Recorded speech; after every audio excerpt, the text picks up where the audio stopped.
आपण मॅट्रिक्स स्पेसचं पहिलं युनिट पाहिलं होतं. त्यात 3 टॉपिक होते. पहिला होता इक्विव्हॅलन्स अँड काउंटेबिलिटी, दुसरा होता मॅट्रिक्स स्पेस आणि तिसरा होता लिमिट मॅट्रिक्स स्पेस.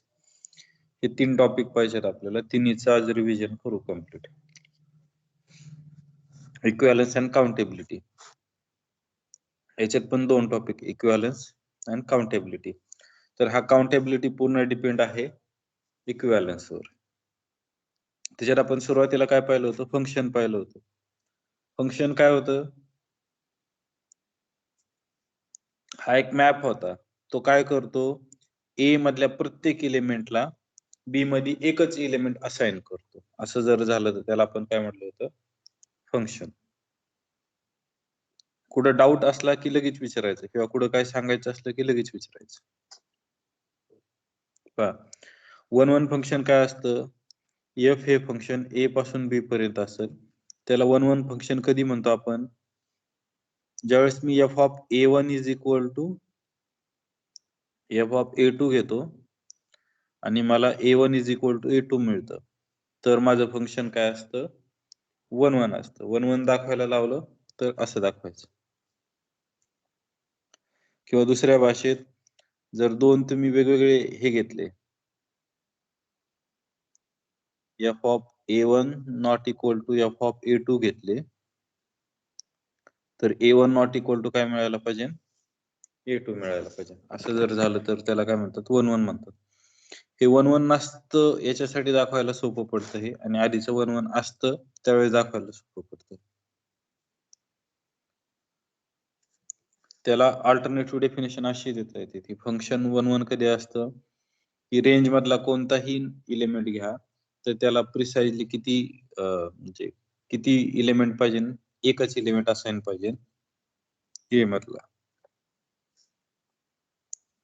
आपण एफ इनवर्स डिफाइन करू शकतो. एफ इनवर्स जर माझं फंक्शन 1 असेल, एफ हे फंक्शन ए पासून बी पर्यंत जर 1 असेल, तर मी काय डिफाइन करू शकतो? तर मी इनवर्स फंक्शन डिफाइन करू शकतो. पण इनवर्स फंक्शन कधी डिफाइन करता येतं? माझं फंक्शन 1 आणि ऑन टू असेल तर. पण गोल्डबर्ग काय करतो इथं? एफ इनवर्स डिफाइन करतो. एफ इनवर्स कुठून कुठं डिफाइन करतो? तर पहा, एफ इनवर्स कुठून कुठं डिफाइन करतो? बी पासून ए पर्यंत न करता तो काय करतो? रेंज ऑफ एफ, म्हणजे थोडक्यात एफ ऑफ ए पासून ए पर्यंत डिफाइन करतो. जर ऑन टू असेल तर बी पासून ए पर्यंत करता येतं. जरी ऑन टू नसेल तर range of F, range of F म्हणजेच काय असतं ते? एफ ऑफ ए पासून कुठे डिफाइन करतो? तो ए ला डिफाइन करतो. ऑन टू असेल तर प्रत्येकाला काय असती? प्री इमेज असते. काही एक्झाम्पल पाहिले होते. परत inverse image, sorry, inverse function ज्यावेळेस डिफाइन करतो, एफ हे फंक्शन ए टू बी असतं. सपोज हे फंक्शन ऑन टू आहे. ऑन टू म्हणजे काय असतं? ऑन टू म्हणजे काय असतं?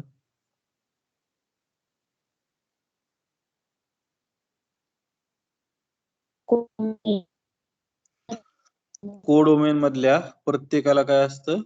प्री इमेज असते. There exist A belongs to B, sorry, A belongs to A such that f of A is equal to B. असं असतं. प्रत्येकाला काय पाहिजे? प्री इमेज पाहिजे. असं जर झालं तर त्याला काय म्हणतो आपण? ऑन टू म्हणतो. तर सपोज हे फंक्शन ऑन टू आहे, बरोबर. एफ इनवर्स कसा डिफाइन करणार? ऑन टू असल्यावर असं दाखवतो. एफ इनवर्स कुठून डिफाइन करणार? बी पासून ए पर्यंत. डिफाइन कसं करणार? F inverse of B is equal to A असेल तर हे कसं डिफाइन करणार? बी ची इमेज ए आहे, तर आधी ए ची इमेज काय असायला हवी? बी. ए ची इमेज जर बी असेल तर बी ची इनव्हर्स इमेज काय येते? ए येते ह्या इनव्हर्स फंक्शनच्या अंडर.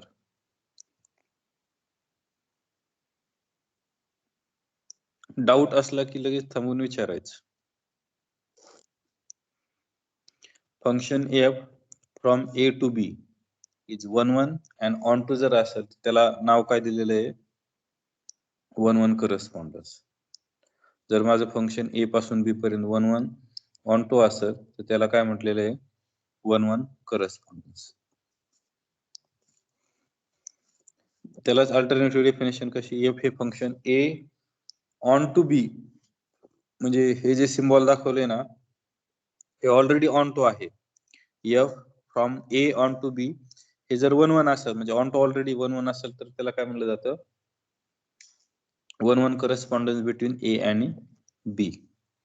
त्याच्यानंतर ही आपली महत्वाची डेफिनेशन इक्विव्हॅलंट सेट. ए आणि बी हे दोन सेट इक्विव्हॅलंट कधी असतील? ज्यावेळेस त्यांच्यात 1-1 करस्पॉन्डन्स असेल. 1-1 करस्पॉन्डन्स असेल म्हणजे काय? एखादं फंक्शन असेल की जे 1-1 आणि ऑन टू असेल. असं जर असेल तर ते दोन सेट काय असतात? इक्विव्हॅलंट असतात. आता बघा, ए हा सेट ए लाच इक्विव्हॅलंट असतो. त्याला रिफ्लेक्सिव्ह म्हणतात पहिली.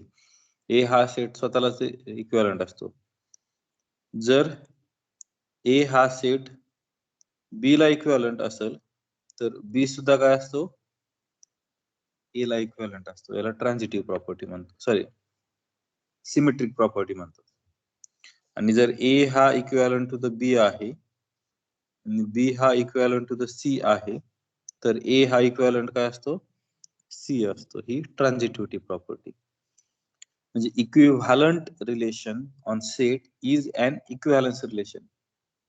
रिफ्लेक्सिव्ह, सिमेट्रिक आणि ट्रान्झिटिव्ह. दोन सेट इक्विव्हॅलंट कधी म्हणायचे? जर त्यांच्यात मला 1-1 करस्पॉन्डन्स मिळेल. म्हणजेच काय? असं एखादं फंक्शन मिळेल की जे 1-1 आणि ऑन टू आहे. असं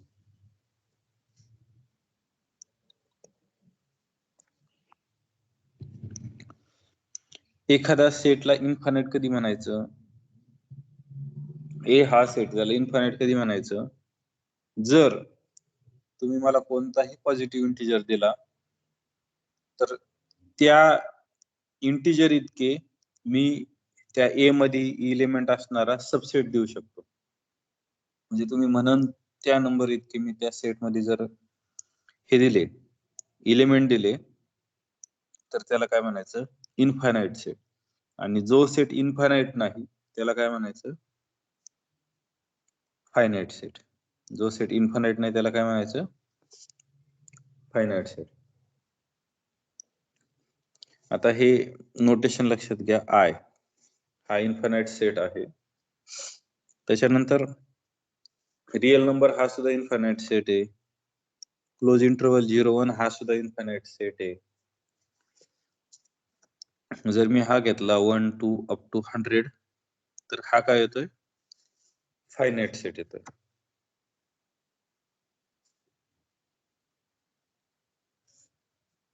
Set that is not finite is infinite is called finite set. हा घेतला तर इन्फायनाइट येतोय, हा फायनाइट येतोय आणि हा पण काय येतोय? फायनाइट येतोय. आता इन्फिनिटी मध्ये पण वेगवेगळे प्रकार आहेत. म्हणजे फायनाइट ठीक एकच आहे, पण इन्फायनाइट मध्ये पण वेगवेगळे प्रकार आहेत. तर सगळ्यात छोटा आहे त्याला काय म्हणतात? काउंटेबल. आणि त्याच्या पुढचे जे सगळे आहेत ते अनकाउंटेबल आहेत. पण त्याच्यात वेगवेगळे प्रकार आहेत. हा जो असतो याला LF0 म्हणतात. पुढचा LF1, LF2 असे वेगवेगळे प्रकार आहेत. आता काउंटेबल म्हणजे काय? सगळ्यात जो लहान प्रकार आहे इन्फिनिटीचा काउंटेबल म्हणतात. दुसरं नाव काय आहे? डिन्युमरेबल. हे काय आहे नेमकं? एखादा सेट काउंटेबल कधी म्हणायचा? काउंटेबल कधी म्हणायचा? जर तो set equivalent to the I असेल. एखादा सेट जर इक्विव्हॅलंट टू द आय असेल तर तो काय असतो? काउंटेबल असतो. इक्विव्हॅलंट टू द आय म्हणजे काय?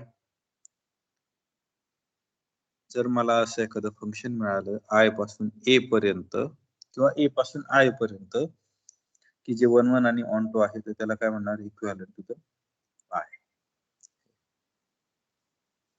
आणि अनकाउंटेबल सेट, काउंटेबल सेट म्हणजे काय? जो इक्विव्हॅलंट टू द आय असतो त्याला काय म्हणायचं? काउंटेबल सेट म्हणायचं. अनकाउंटेबल सेट म्हणजे काय? की एखादा इन्फायनाइट सेट की जो काउंटेबल नाही. महत्वाचा शब्द काय? Infinite set. एखादा इन्फायनाइट सेट जो काउंटेबल नाही त्याला काय म्हणायचं? Uncountable set. infinite set which is not countable is called uncountable set. आता काउंटेबल सेट असेल तर त्याला अल्टरनेटिव्हली आपण असंही म्हणू शकतो की त्यातले इलिमेंट काय करतात, काउंट करतात, काउंटिंग स्कीम देता येते.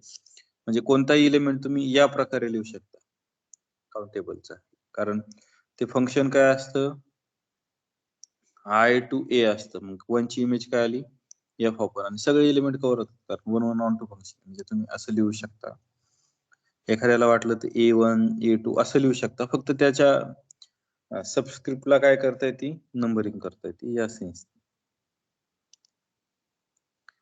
लास्टला आपण हे पाहिलं होतं की हा काय आहे, काउंटेबल आहे.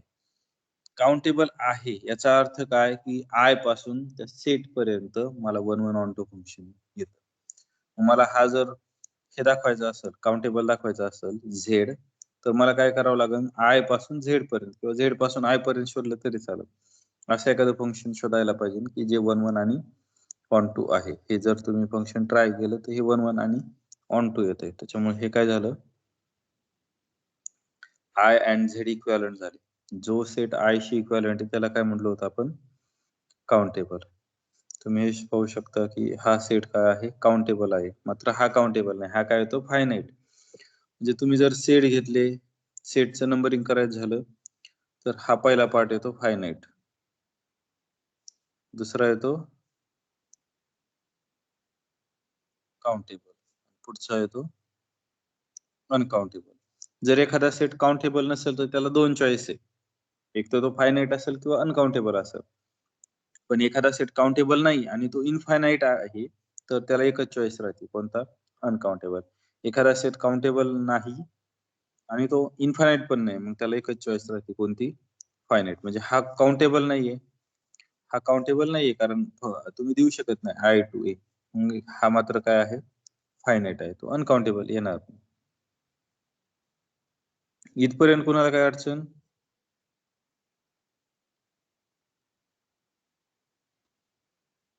इथपर्यंत अडचण आहे का काही, आपण पुढचं A1 A2 हे जर तुमचे काउंटेबल सेट असतील, A1 A2 AN असे AN च्या पुढे पण, म्हणजे किती सेट आहे तुमचे, काउंटेबल सेट आहे, A1 A2 A3 AN and so on, हे काउंटेबल सेट आहे. हे काउंटेबल सेट असतील, हे काउंटेबल सेट असतील आणि तो प्रत्येक सेट काउंटेबल आहे, म्हणजे त्याच्यात किती इलिमेंट आहे, काउंटेबल इलिमेंट आहे त्या प्रत्येक सेट मध्ये. त्याचं युनियन केलं तरी ते काय येतं, काउंटेबल येतं. एवढंच लक्षात ठेवा, प्रूफ वर काय आपण जाणार नाही. countable union of countable sets is countable. याचाच वापर करून दोन प्रकारे प्रूफ दिला होता. याचा दोन प्रकारे कसा प्रूफ दिला होता, दोन प्रकारे कसा प्रूफ देता येतो, की सपोज ए हा काउंटेबल दाखवायचा आहे तर मी काय करतो, आय आणि ए हा इक्विव्हॅलंट दाखवतो, हा पहिला प्रकार. किंवा काय करतो, काउंटिंग स्कीम देतो, काय करतो, काउंटिंग स्कीम देतो. मग आपण दोन्ही प्रकारे, सुरुवातीला हा काउंटिंग स्कीम दिली होती आणि इथं हा 1 1 ऑन टू असणारा म्हणजे हे दिलतं, फंक्शन दिलतं. त्या वरच्या थेरमचा वापर करून आपण शो करू शकतो की रॅशनल नंबर हे काय येतात, काउंटेबल येतात. रॅशनल नंबर काय येतात, काउंटेबल येतात. आता वरच्या थेरम मध्ये काय पाहिलं होतं की countable union of countable set is countable. मग मी जर क्यू ला countable union of countable set जर दाखवू शकलो तर मी काय म्हणू शकतो की तो काय आहे, काउंटेबल आहे. मग पहा, ह्या क्यू ला आपण असं रिप्रेझेंट करू शकतो. मग कसं, हे मायनस मायनस वाले प्लस प्लस वाले, म्हणजे हे डिनॉमिनेटर 1 असणारे पी अपॉन ए अपॉन बी असतो. ए हा इंटिजर असतो, बी हा नॅचरल नंबर असतो. नॅचरल नंबर 1 डिनॉमिनेटर असणारे, 2 डिनॉमिनेटर असणारे, एन डिनॉमिनेटर असणारे आणि सो ऑन. मग त्याच्यात कसे घ्यायचे, 0 अपॉन 1, 1 अपॉन 1, 2 अपॉन 1, इकडे -1 अपॉन 1. हे तुम्ही प्रत्येक सेट जर काउंट केला तर हा काउंटेबल येतो, हा काय येतो, काउंटेबल येतो, हा काउंटेबल येतो. म्हणजे इन जनरल मी नाव काय देतो, EN नाव देतो. EN काय करतो, 0 upon n, -1 upon n, 1 upon n, -2 upon n, 2 upon n, -3 upon n, 3 upon n. असं देतो आणि हे काउंट करू शकतो कारण हे इक्विव्हॅलंट टू इंटिजर आहे, त्याच्यामुळे हे काउंटेबल आहे. आणि याचं सगळ्यांचं युनियन घेतलं तर मला काय मिळतं, क्यू मिळतो. त्याच्यामुळे क्यू हा काय रिप्रेझेंट करता येतो, countable union of countable set. वरच्या थेरम नुसार countable union of countable set काय असतो, काउंटेबल असतो.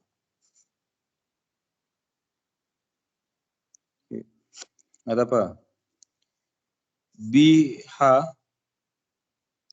ए चा सबसेट आहे,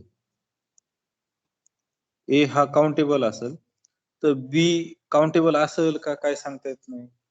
बी ला काय चॉईस असतील,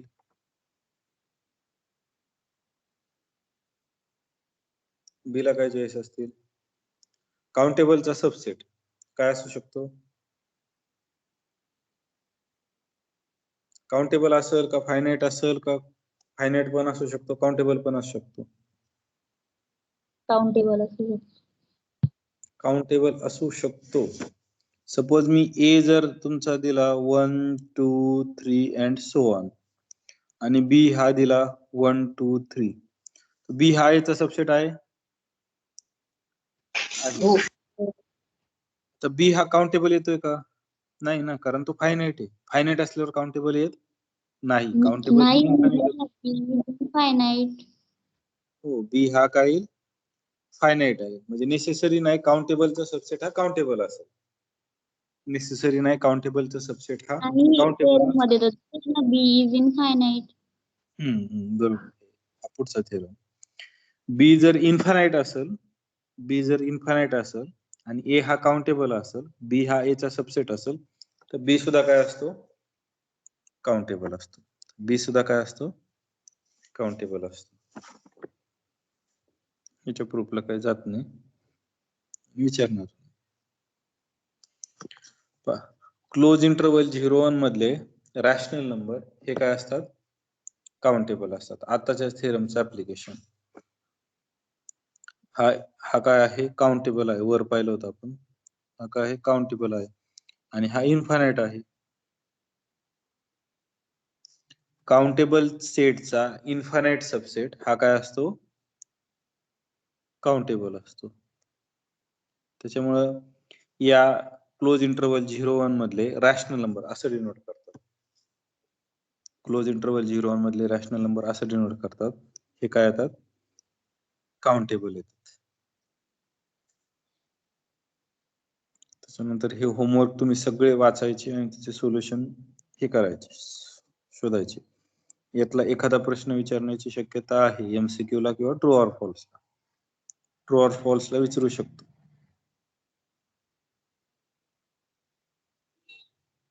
गॅरंटेड विचारणार आहे. त्याच्यानंतर काय पाहिलं होतं आपण, एक्सपान्शन वेगवेगळं पाहिलं होतं, डेसिमल एक्सपान्शन, बायनरी एक्सपान्शन आणि टर्नरी एक्सपान्शन. तर डेसिमल एक्सपान्शन कशासाठी पाहिलं होतं आपण, तर क्लोज इंटरवल 0-1 हा अनकाउंटेबल दाखवायचा त्याच्यासाठी पाहिलं होतं. आणि बायनरी आणि टर्नरी एक्सपान्शन कशासाठी पाहिलं होतं, तर कॅन्टोर सेट साठी पाहिलं होतं. ऍक्च्युअली कॅन्टोर सेटची डेफिनेशन ही टर्नरी सेटवर अवलंबून आहे, पण ज्यावेळेस तुम्हाला दाखवायचं असतं की कॅन्टोर सेट हा अनकाउंटेबल आहे, त्यावेळेस तुम्ही काय करता, बायनरी एक्सपान्शनचा वापर करता. आणि आपण पाहू हे एक्सपान्शन काय आहे. जर कोणताही रिअल नंबर दिला तर तो आपण फ्रॅक्शनच्या म्हणजे याच्यात लिहू शकतो, आपण पॉईंटच्या साथ, सपोज 2.3678 असा लिहिला तर हा नंबर तुम्ही 10 बेस असं याच्या स्वरूपात लिहू शकतो. म्हणजे कसं लिहू शकता, हा पुढचा जो पूर्ण नंबर आहे तो 3/10 plus 6/10 square plus 7/10 cube and so on. हा नंबर काय झाला तुमचा, दिलेल्या याचं डेसिमल एक्सपान्शन झालं. काय झालं, ऍक्च्युअली हे डेसिमलच आहे पण तुम्ही या स्वरूपात लिहू शकता. आता आपण पाहिलं होतं की हे एक्सपान्शन काही युनिक नसतं. हे कसं एक्सपान्शन युनिक नसतं, तर 1/2 हा तुम्हाला 2 प्रकारे लिहिता येतो. म्हणजे ज्याच्या शेवटी 000 ची चेन आहे किंवा 9 ची चेन आहे, ते दोघं काय करू आपण, काय करता येतात आपल्याला, सेम हे करता येतात, सेम नंबर दाखवू शकतो आपण. ते तुम्ही चेक करू शकता. त्याच्यानंतर क्लोज इंटरवल 0-1 हा ज्यावेळेस आपल्याला हे दाखवायचं होतं अनकाउंटेबल दाखवायचा होता त्यावेळेस आपण काही गोष्टी अजून केली होती. ती महत्वाची गोष्ट काय, क्लोज इंटरवल 0-1 मधला कोणताही नंबर घ्या एक्स, क्लोज इंटरवल 0-1 मधला कोणताही नंबर घ्या तर तो मला x is equal to 0.a1 a2 dash dash असा दाखवता येतो. a1 a2 an हे सगळे काय असणार आहे 0 आणि 9 मधले नंबर असणार आहे. आणि उलट पण ट्रू आहे. एखादा जर मी डेसिमल एक्सपान्शन असं घेतलं 0.a1 a2 an हे जर असं घेतलं तर तो क्लोज इंटरवल 0-1 मधला कोणता तरी एक रिअल नंबर असतो. आता पहा 1चं एक्सपान्शन पण आपण या स्वरूपात करू शकतो.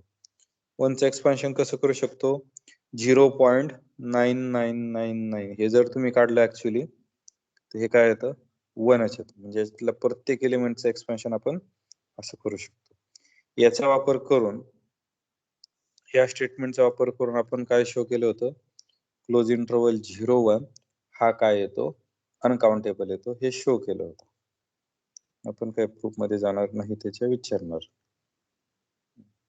हा विचारलं तर विचारू शकतो. पुढचं काय आपण आधीच प्रूव्ह केलं की क्लोज इंटरवल 0-1 हा काय येतोय अनकाउंटेबल येतो हे प्रूव्ह केलं आपण. आता त्याच्यापेक्षा मोठा सेट हा अनकाउंटेबल असेल का म्हणजेच आर हा अनकाउंटेबल असेल का तर अनकाउंटेबल असतो.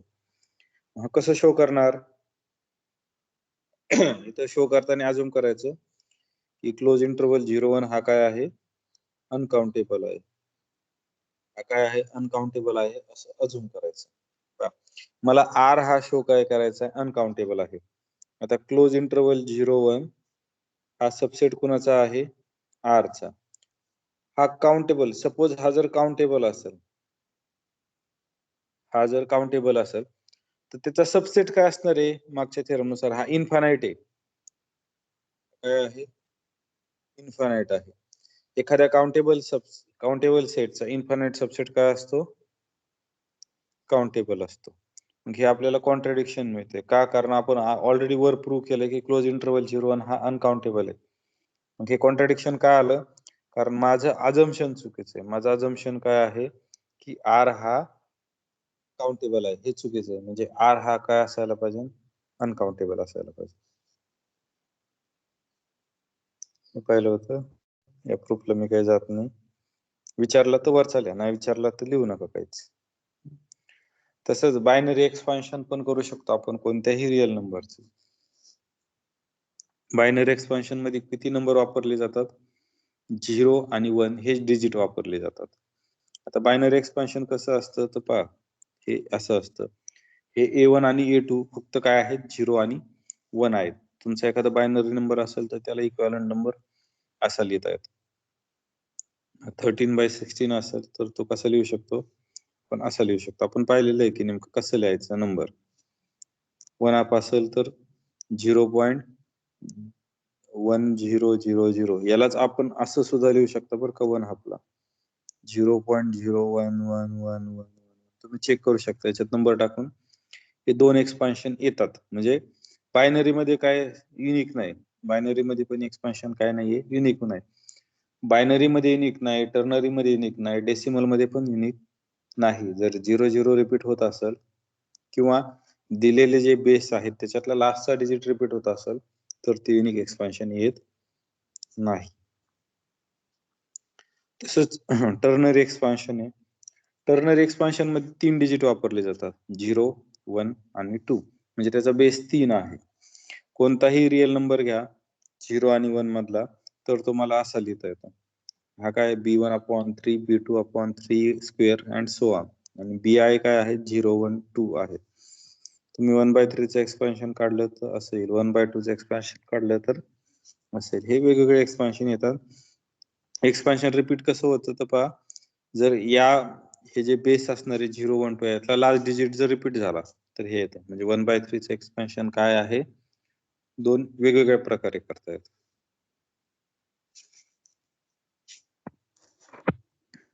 पहा कॅन्टॉर सेटची डेफिनेशन. कॅन्टॉर सेटची डेफिनेशन काय आहे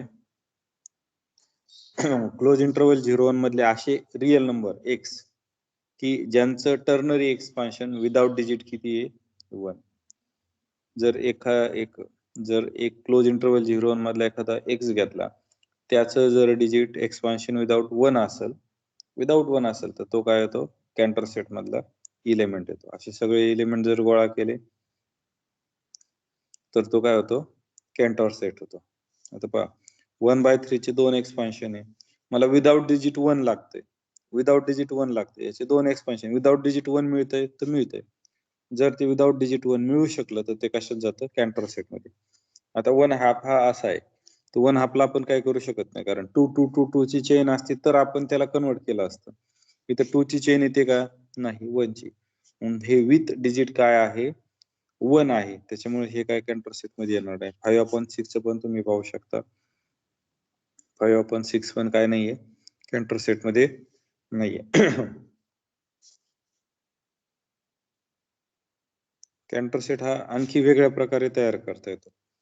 कसं तयार करता येतो पहा, क्लोज इंटरवल 0-1 घ्यायचा, त्याचे 3 इक्वल पार्ट पाडायचे, मधला ओपन पार्ट काय करायचा रिमूव्ह करायचा. पहा मधला ओपन पार्ट रिमूव्ह केला तर रिमूव्ह केलेल्या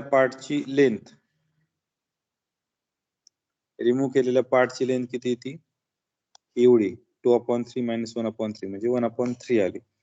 सेम जे उरलेले आहेत त्याचे 3 इक्वल पार्ट पाडायचे आणि मधले पार्ट काय करायचे रिमूव्ह करायचे. त्याला पहा हे जे उरलेले आहेत त्याला काय करायचं 3 पार्ट पाडायचे, 3 पार्टचे हे करतो मी नंबर देतो, आणि ते मधले पार्ट काय करायचे रिमूव्ह करायचे. म्हणजे राहतील किती पार्ट 4 पार्ट राहतील. काय राहतील हे 4 पार्ट राहतील.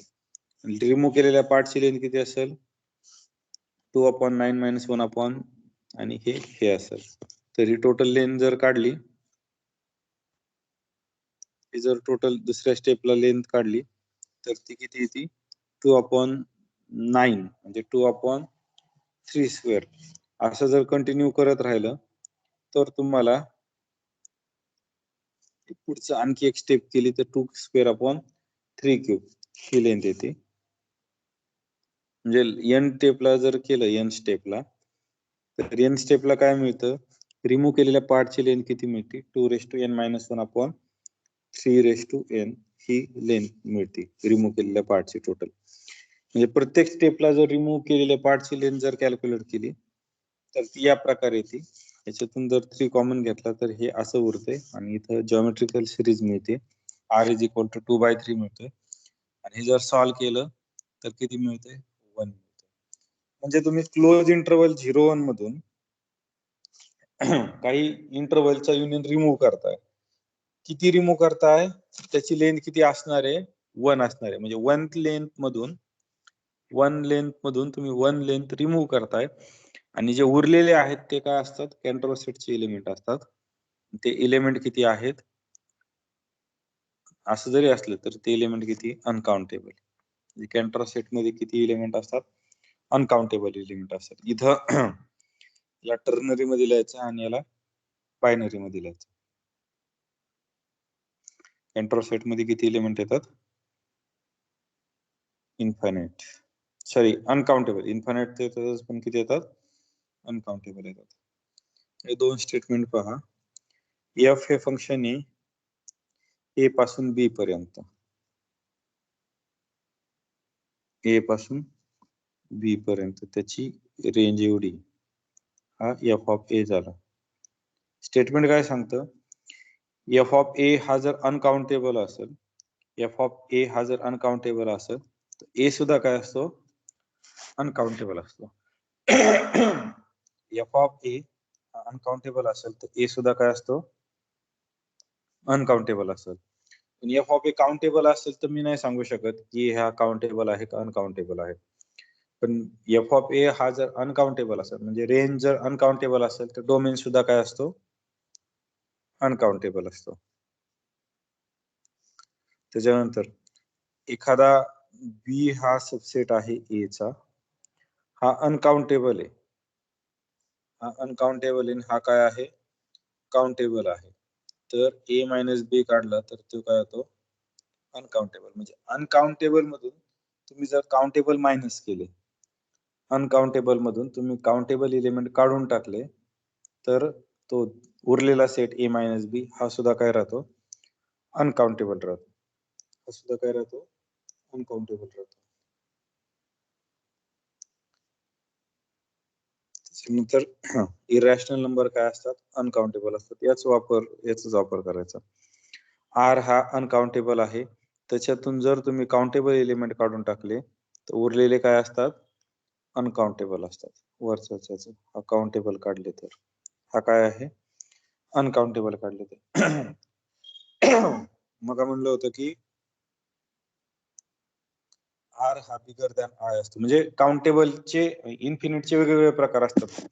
सगळ्यात जो छोटा असतो त्याला काय म्हणायचं, काउंटेबल. म्हणजे आय वाला. आयची काउंटेबिलिटी, आयची ही काय आहे, काउंटेबिलिटी काउंटेबल आहे. त्याच्यापेक्षा मोठा कोणता असतो, आर असतो. आरच लास्ट असतो का, तर नाही. आर पेक्षा मोठा सेट असतो नंबरनी, तो कोणता असतो, पॉवर सेट ऑफ आर. याच्यापेक्षा मोठा सेट असतो की तो काय असतो, पॉवर सेट ऑफ आर. म्हणजे आर आणि आय इक्विव्हॅलेंट नसणारे, पॉवर सेट ऑफ आर आणि आर इक्विव्हॅलेंट नसणारे, असे पुढे पुढे पुढे वाढत जातात. हा जो आहे याला एलएफ नॉड म्हणतात, हा जो आहे याला एलएफ 1 म्हणतात, हा जो आहे याला एलएफ 2 म्हणतात. आणखी पुढे असं वाढत जातं. म्हणजे इन्फानाइट प्रकार आहे. ऍक्च्युअली नेटचे किती प्रकार आहे, इन्फानाइट प्रकार आहे. याच्यात कुणाला काय अडचण आहे का?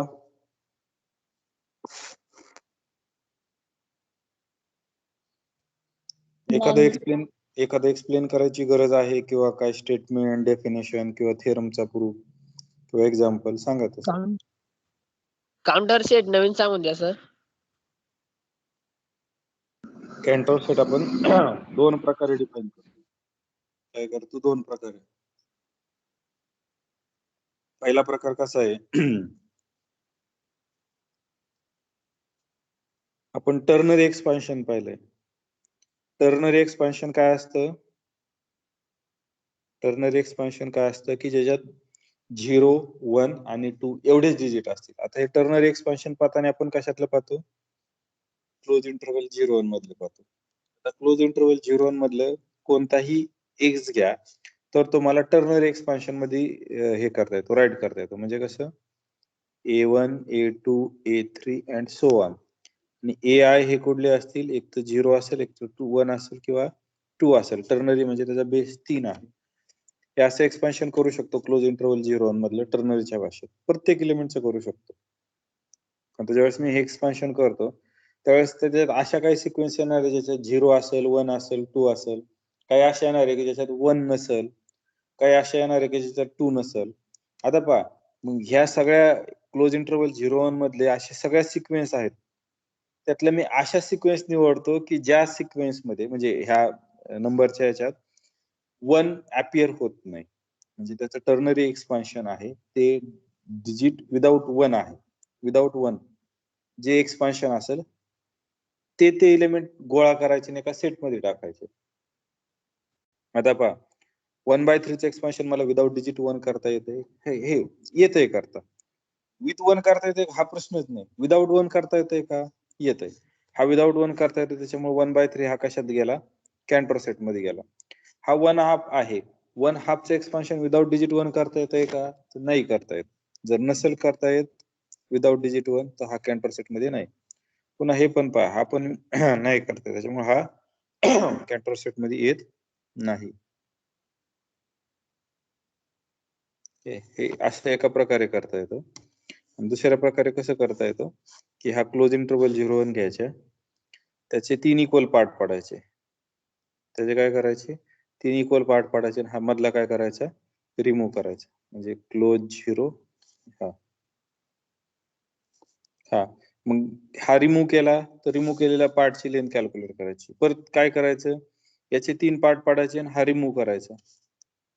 याचे 3 पार्ट पाडायचे आणि हा रिमूव्ह करायचा. मग राहिले किती, एवढे राहिले असे. इथं 4, इथं 4, म्हणजे हे असे 4 राहिले. हा रिमूव्ह केलेला पार्ट आहे त्याची लेंथ काढायची, इथं लेंथ काढायची, इथं लेंथ काढायची. पुन्हा याचे 3 इक्वल पार्ट पाडायचे, मधला पार्ट काय करायचा, रिमूव्ह करायचा. जे किती झाले, 8 झाले. हे असे काढायचे, ते प्रत्येकाची हे करायचे. हे जे असं शेवटी उरेल ना डॉटेड डॉटेड डॉटेड, जे शेवटी डॉटेड उरेल ना, तर तेच काय असणार आहे तुमच्या कंट्रोल सेटचं. म्हणजे एक तर टर्नरी एक्सपान्शन पाहू शकता किंवा असंही पाहू शकता. मग जर तुम्ही टोटल रिमूव्ह केलेली पार्टची जर लेंथ पाहिली, जर रिमूव्ह केलेल्या पार्टची लेंथ पाहिली प्रत्येक स्टेजला, ह्या स्टेजला किती केलती 1/3 केलती पहिल्या स्टेजला. इथं पाहिजे तर पहिली स्टेज आहे, स्टेप नंबर. नंतर पुढच्या स्टेपला किती केलती, इथे दिली, पुढच्या स्टेपला 2/9 केलती. 2/9 लाच आपण काय म्हणू शकतो, 2⁻1/3⁴. पुन्हा पुढच्या स्टेपला किती केली होती, हे जे छोटे छोटे दिसत आहेत तिथे किती केली होती, 2²/3⁴. जे शेवटी डॉटेड डॉटेड उरत आहेत ना, तिथं काय असणार आहे एन स्टेजला डॉटेड असणार आहे, काय तिथं काय असणार आहे 2n-1/3⁴. आणि ही जर मी टोटल रिमूव्ह केलेले इंटरवल होते ना, सगळे रिमूव्ह केलेले इंटरवल, म्हणजे हा एक इंटरवल होता, इथले एक इंटरवल होते, परत आणखी इथले इंटरवल होते, सगळे डिसजॉईंट असतात. सगळे काय असतात, डिसजॉईंट असतात. याची जर लेंथ कॅल्क्युलेट केली रिमूव्ह केलेल्या पार्टची, तर ती किती येते, 1 येते. जॉमेट्रिकल सिरीजचा वापर करून, म्हणजे 1 लेंथ मधून तुम्ही 1 लेंथ रिमूव्ह करताय तरी तुमचे किती एलिमेंट उरतायत, अनकाउंटेबल एलिमेंट उरतायत. आणखी काही कोणाची अडचण किंवा काय विचारायचंय, रिपीट करायचंय?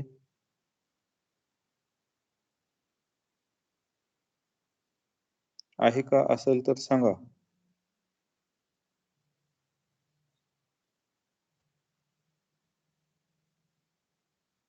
मेट्रिक स्पेसचं आपण घेऊ दुसरा टॉपिक.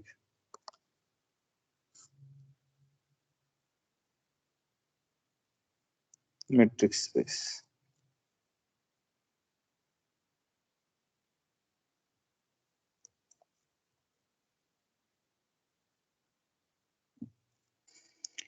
मेट्रिक स्पेस, तर मी सांगितलं होतं की मेट्रिक हे नाव डिस्टन्स वरून आलेलं आहे. डिस्टन्स फंक्शनलाच काय म्हटलेलं आहे, मेट्रिक म्हणलेलं आहे. मेट्रिकचा अर्थ काय, डिस्टन्स फंक्शन. इथून सेकंड चॅप्टर लागतो, पहिलाच ह्या नोट जुनी आहे, आपल्या सिलेबस नुसार हा पहिला चॅप्टर आहे. पहिल्या चॅप्टर मध्ये 3 घटक आहे, काउंटेबल आणि इक्विव्हॅलन्स, दुसरा घटक आहे मेट्रिक स्पेस आणि तिसरा आहे लिमिट. हे 3 घटक आहे, म्हणजे हा पहिला चॅप्टर आहे. दुसरा चॅप्टर हा कंटिन्युटी पासून चालू होतो. आज आपण पहिला चॅप्टर कंप्लीट करणार आहे, म्हणजे मेट्रिक स्पेस आणि लिमिट हे पाहणार आहोत. मेट्रिक स्पेसला दुसरं नाव काय आहे, डिस्टन्स फंक्शन. मेट्रिक स्पेसला दुसरं नाव काय आहे, डिस्टन्स फंक्शन. कोणी शोधलं होतं, तर रॅचेट नावाचा मॅथमॅटिशियन होता, त्यांनी त्याच्या पीएचडीच्या थेसिस मध्ये हे सांगितलं होतं नॉन इक्लुडियन जॉमेट्री वरून. मग त्याच्यावरून हे पुढे आलं, म्हणजे तो डिस्टन्स फंक्शन म्हणायचा. तर कोणी गाऊसने का कोणी नाव चेंज केलं त्याचं, आणि त्याचं नाव काय ठेवलं, मेट्रिक ठेवलं. मेट्रिक नथिंग बट काय आहे, फंक्शन आहे. स्पेस म्हणजे सेट येतो, म्हणजे एखाद्या सेटवर मी एखादं फंक्शन रिस्ट्रिक्ट केलं तर त्याला काय म्हणायचं, मेट्रिक स्पेस म्हणायचं. मेट्रिक स्पेसची डेफिनेशन काय आहे, एम हा कोणताही सेट आहे आणि फंक्शन एफ, मेट्रिक काय असतं, metric for M is function. Metric काय असतं, फंक्शन असतं. कसं फंक्शन असतं, कुठून कुठं असतं फंक्शन असतं, त्याचा डोमेन काय असतो, एम क्रॉस एम, आणि त्याचं काय असतं, कोडोमेन क्लोज 0 ओपन इन्फिनिटी हा असतो. कारण डिस्टन्स आहे ना, ते डिस्टन्स निगेटिव्ह नसतं. मग त्यांनी खालील एक्झाम सॅटिस्फाय केले तर त्याला काय म्हणायचं, मेट्रिक म्हणायचं. तर पहिलं एक्झाम कोणतं आहे, rho of x x is equal to 0, म्हणजे सेम पॉइंट मधलं डिस्टन्स हे काय असतं, 0 असतं. परत कोणते दोन सेम पॉइंट घ्या, त्यातलं डिस्टन्स किती, 0. कोणतेही दोन डिस्टिंक्ट पॉइंट घ्या, एम मधले, तर त्यातलं डिस्टन्स काय असतं, ग्रेटर दॅन 0 असतं. जर डिस्टन्स बिटवीन एक्स वाय मोजलं तर ते सेम काय असतं, डिस्टन्स बिटवीन वाय एक्स, याला काय म्हणायचं, सिमेट्री. जर तुम्ही डिस्टन्स बिटवीन एक्स वाय मोजत असाल आणि एखादा आणखी झेड पॉइंट घेतला आणि तुम्ही एक्स वरून वाय ला डायरेक्ट न जाता एक्स वरून झेड ला जाताय आणि झेड वरून पुन्हा वाय ला जाताय, असं जर असेल तर distance between x Y less equal distance between x Z and plus distance between Z Y असं असतं. आणि ह्या ज्या चारही एक्झाम सॅटिस्फाय केल्या रोनी, तर रो ला काय म्हणतात, मेट्रिक म्हणतात, आणि एम रो ला काय म्हणतात, मेट्रिक स्पेस. आपण पुढे एम लाच मेट्रिक स्पेस म्हणणार आहे डायरेक्टली. त्यावेळेस अजून करायचं असतं की काय असतं की रो हा मेट्रिक अस्तित्वात आहे इथं. डेफिनेशन क्लिअर झाली.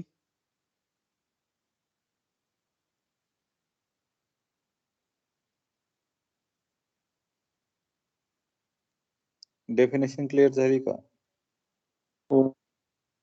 हो सर. आता मी एक मॅट्रिक एक फंक्शन देतो एम आणि ते डिफाइन करतो, तर हे मेट्रिक येईल का सांगा बरं. रो हे आहे आर पासून आर पर्यंत मॉड मध्ये म्हणजे निगेटिव्ह येणार नाही. हे मेट्रिक येईल का? काय वाटतं?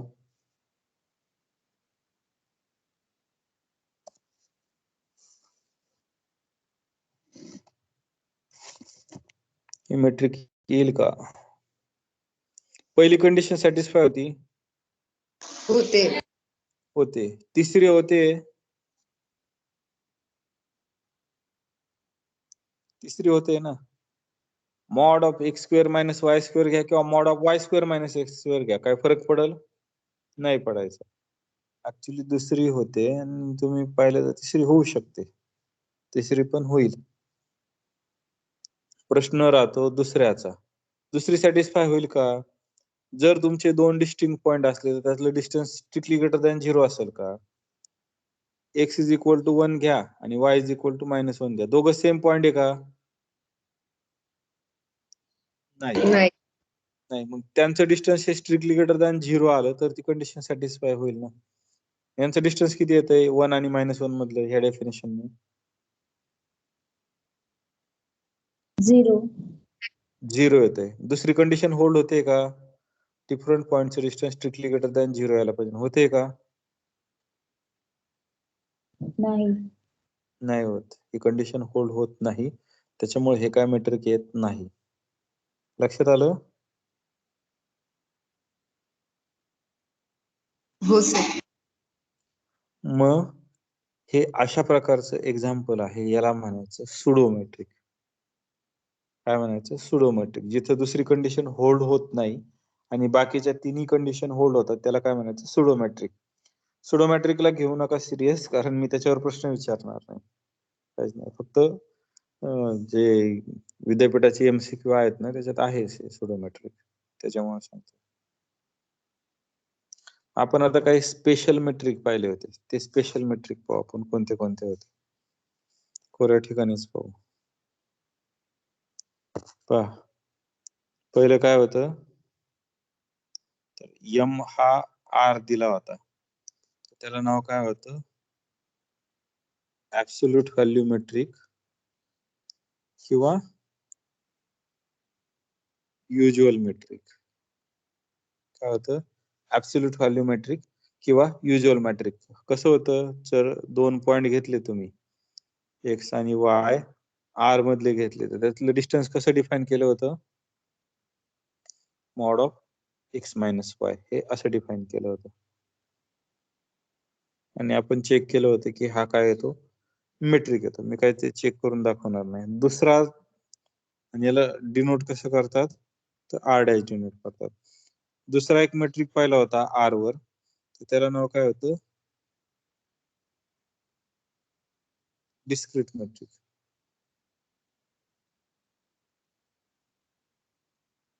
डिस्क्रीट मेट्रिक नाव होतं. काय होतं? Discrete metric. डिस्क्रीट मेट्रिक नेमकं असतं काय? डिस्क्रीट मेट्रिक काय असतं, तर ते डी ने डिनोट करतात. जर एक्स वाय हे आर मधले असतील तर डिस्टन्स बिटवीन एक्स वाय काय असतं? दोनच डिस्टन्स घेतोय, एक तर 0 घेतं किंवा 1 घेतं. 0 कधी घेतं? ज्यावेळेस x is equal to y असेल, सेम पॉईंट मधलं डिस्टन्स 0, डिफरंट पॉईंट मधलं डिस्टन्स 1. हे लक्षात आलं? हो सर. हो सर. त्याच्यानंतर हे 2 स्पेशल मेट्रिक पाहिले होते आणि एक इन जनरल मॅट्रिक पाहू आपण. म्हणजे नंतर आपण त्याला 2 ला रिड्यूस करू. एक माझा आर्यन स्पेस असेल, हा काय असेल माझा आर्यन स्पेस असेल, त्याला इक्लुडियन एन स्पेस म्हणतात. कधी तर त्यातलं डिस्टन्स आपण पर्टिक्युलर स्ट्रेट लाईननी मोजलं तर त्याला काय म्हणतात, इक्लुडियन एन स्पेस. म्हणजे माझं फंक्शन काय आहे, आर्यन टू आर्यन आहे, sorry R n cross R n to close 0 open infinity आहे. आता याच्यातले पॉइंट कसे असणार आहे, सपोज एक्स कसा असणार आहे, order pair x1 x2 dash dash dash xn असे असणार आहे. y हा कसा असणार आहे, ऑर्डर पेअर y2 yn हा असा असणार आहे. तर यातलं डिस्टन्स आपण कसं मोजलं होतं, तर कोणाला आठवत असेल तर स्ट्रेट लाईनने R2 मधलं R3 मधलं डिस्टन्स कसं मोजतात, डिस्टन्स फॉर्म्युला तेच. पहिला कोऑर्डिनेट दोघांचा, त्याचा सबट्रॅक्शन, त्याचा स्क्वेअर, सगळं स्क्वेअर रूट मध्ये. x2 minus y2 bracket square plus plus plus xn minus yn bracket square. आता हे असं झालं तर यालाच आपण असं डिनोट करू शकतो, sum xn minus yn bracket square raise to half असं डिनोट करू शकतो. n इज इक्वल टू काय, 1 टू सॉरी n नाही वापरता यायचं. आता काय वापरावं लागेल मला, कारण n हा फिक्स केलेला आहे ना, काय वापरावं लागेल, i किंवा k वापरावं लागेल. i runs from 1 to n, हे असं डिनोट करू शकतो. आणि आपण हे शो केलं होतं की हे काय येतं, मेट्रिक येतं. हे शो करण्यासाठी आपण काय वापरलं होतं, कोणाला आठवतंय का, काय वापरलं होतं, मिन्स्कॉस्की आणि शॉर्ट्स इनइक्वालिटी. काय वापरलं होतं, मिन्स्कॉस्की आणि शॉर्ट्स इनइक्वालिटी. आठवतंय का? हो. सेपरेट एक सप्लिमेंट दिलेली आहे याची, तुम्ही पाहू शकता. हे प्रूव्ह करण्यासाठी काय वापरलं होतं, मिन्स्कॉस्की आणि शॉर्ट्स इनइक्वालिटी. मिन्स्कॉस्की ही ऍडिशन विषयी एम एम नाही, म्हणजे मिन्स्कॉस्की मल्टिप्लिकेशन. मिन्स्कॉस्की ही ऍडिशन साठी आहे आणि शॉर्ट्स ही मल्टिप्लिकेशन साठी आहे, असं होतं. काय होती, कोण सांगेल का, कोणाला आठवत असेल तर? काय होती, summation of Sn plus Tn bracket square raised to half n runs from 1 to infinity. हा लेस इक्वल असतो कशाच्या, summation Sn square raised to half plus summation Tn square raised to half असं असतं. ही काय झाली, मिन्स्कॉस्की इनइक्वालिटी. आणि शॉर्ट्स कशाच्या बाबतीत असती, मल्टिप्लिकेशनच्या बाबतीत असते. मी काय ती एक्सप्लेन करत नाही, हे आपण पाहिलं होतं. इतकं याच्यात काय कुणाला अडचण,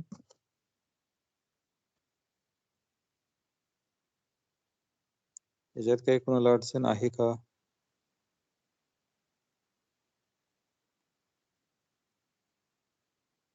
हे मॅट्रिकचे एक्झाम्पल भरपूर सारे पाहिले होते.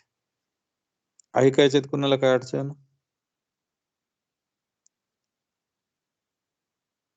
आपल्याला पुढे जायला नाही ना, ठीक आहे. मग आपण आता पुढे पाहू वेगळे स्पेस. तर आपण 3 सिक्वेन्स मधलं पण आपण काय केलं होतं, डिस्टन्स काढलं होतं. त्यासाठी 3 स्पेस पाहिले होते. एक होता L1 स्पेस, एक होता L2 स्पेस आणि एक होता L इन्फिनिटी स्पेस. याच्यात सगळ्यात काय होत्या, सिक्वेन्स होत्या. याच्यात काय होत्या, सगळ्यात सिक्वेन्स होत्या. हे काय आहे सिक्वेन्स. याच्यात पण काय आहे सिक्वेन्स आहेत, पण कोणत्या पण सिक्वेन्स आहे का? कोणत्या पण सिक्वेन्स आहे का? नाही. याच्यात ठराविकच सिक्वेन्स आहे. याच्यात काय आहेत ठराविक वेगळ्या प्रकारचे सिक्वेन्स आहे. याच्यात कशा सिक्वेन्स आहे, तुम्ही सिक्वेन्सच्या टर्मचं काय करा, मॉड घ्या, त्याची सम करा, तर त्याची सम ही लेस दॅन इन्फिनिटी आली पाहिजे. याच्यात अशा प्रकारचा सिक्वेन्स आहे L1 स्पेस मध्ये. L2 स्पेस मध्ये कशा सिक्वेन्स आहे की तुम्ही सिक्वेन्सचं काय करा, प्रत्येक टर्मचा स्क्वेअर करा. ते काय येतं लेस दॅन इन्फिनिटी. असं जर आलं तर ही सिक्वेन्स L2 मध्ये जाते. याच्यात कशा आहेत फक्त बाउंडेडची कंडिशन लागते, बाउंडेड सिक्वेन्स एवढंच लागतं याच्यात. आता ह्या प्रकारचे आपण 3 स्पेस पाहिले होते, तर याच्यातले तुम्ही काय करू शकता, डिस्टन्स डिफाइन करू शकता. याच्यातही तुम्ही डिस्टन्स डिफाइन करू शकता. तर याच्यात कसं डिस्टन्स डिफाइन केलेलं आहे, सपोज एक्स आणि वाय ह्या दोन सिक्वेन्स आहे. एक्स ही सिक्वेन्स कशी आहे सगळ्यासाठी xn n runs from 1 to infinity. y he sequence कशी आहे yn n runs from infinity. तर यातलं डिस्टन्स कसं काढलं जातं, summation mod of xn minus yn n runs from 1 to infinity. हे याच्यातलं डिस्टन्स काढलं जातं आणि हे डिस्टन्स म्हणजे रो हे याच्यावर काय येतं मॅट्रिक येतं. याच्यातलं डिस्टन्स कसं काढलं जातं ते याला नॉर्म 2 म्हणतात. याला काय म्हणतात नॉर्म 2. आणि हे डिफाइन कसं केलं जातं, sum of xn minus yn bracket square n runs. मग जे इक्लुडियन स्पेसचं केलं ना तेच, फक्त ते कोणासाठी करायचं आहे आता इन्फायनाइट साठी. हे असं डिफाइन केलं जातं. आणि हे कसं केलं जातं, तर हा बाउंडेड आहे फक्त, म्हणजे हा मला LUB लागतो. xn minus yn चा मॉड काढायचा प्रत्येक एलिमेंट साठी आणि काय करायचं ते चेक करायचं. समजलं?